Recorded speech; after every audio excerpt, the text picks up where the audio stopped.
राजू की शादी होने वाली थी और राजू की मामी उसके घर गई हुई थी। राजू की खूबसूरती और गठीला बदन देखने के बाद राजू की मामी के मुंह में पानी आ गया, क्योंकि उसका पति काफी दिनों से परदेश रहता था।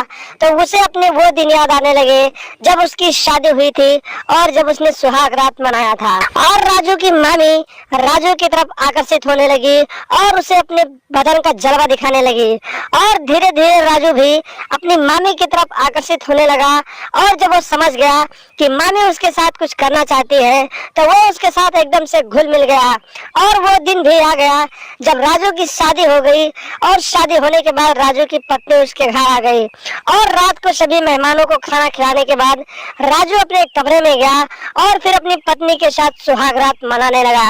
और इधर उसकी मामी जवानी को नहीं कंट्रोल कर पा रही थी और वो मन ही मन छटपटा रही थी। और राजू अपने कमरे में अपनी पत्नी के साथ सुहाग रात मना रहा था और उसकी मामी खिड़की के रास्ते से देख रही थी।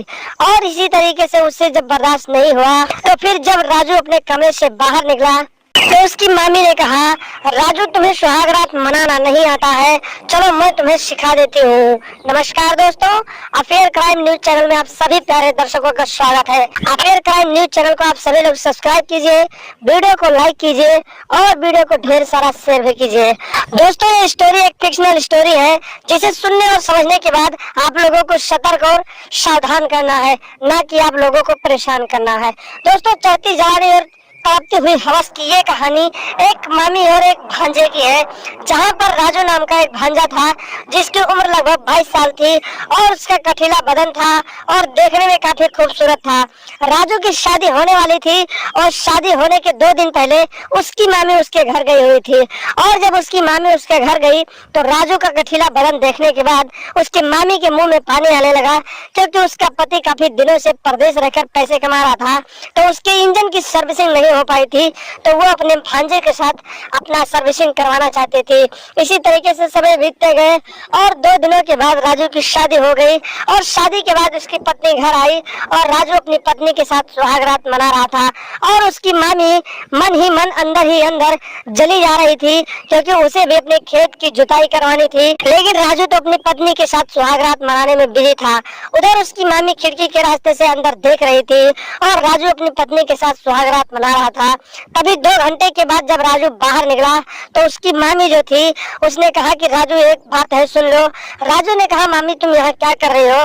तो बोली, तुम्हें सुहाग रात मनाना नहीं आता है, चलो मैं तुम्हें सुहाग रात मनाना सिखा देती हूँ। और उसके बाद राजू को लेकर उसकी मामी दूसरे कमरे में चली गई और फिर कमरे में जाने के बाद राजू को कस के अपने बाहों में भर लिया और फिर उसके साथ प्यार करने लगी। राजू की मामी राजू को लेकर बिस्तर पर लेट गई और उसके साथ अपने जिस्म की नुमाइश करने लगी और उसके साथ बहुत सारा प्यार करने लगी और धीरे धीरे पानी पानी हो गई। और जब मामी की प्यास बुझ गई तो उसने राजू को उसकी पत्नी के पास भेज दिया और बोली कि जाओ अपनी पत्नी के साथ भी ऐसे ही प्यार करो, क्योंकि सुहाग रात ऐसे मनाई जाती है जिस तरीके से मैंने तुम्हें बताया है।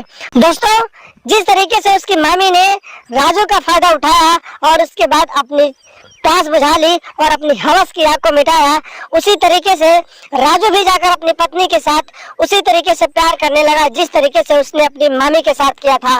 तो दोस्तों, सावधान रहे, सतर्क रहे, अपना और अपनों का ख्याल रखें, नहीं तो लोग अपनी बातों में फंसाकर आपका इस्तेमाल कर सकते हैं, जिस तरीके से मामी ने अपने भांजे का इस्तेमाल किया। तो दोस्तों, लगातार हमारे साथ बने रहे, चैनल पर नए हैं तो सब्सक्राइब कर लें और हमेशा देखते रहे अफेयर क्राइम न्यूज।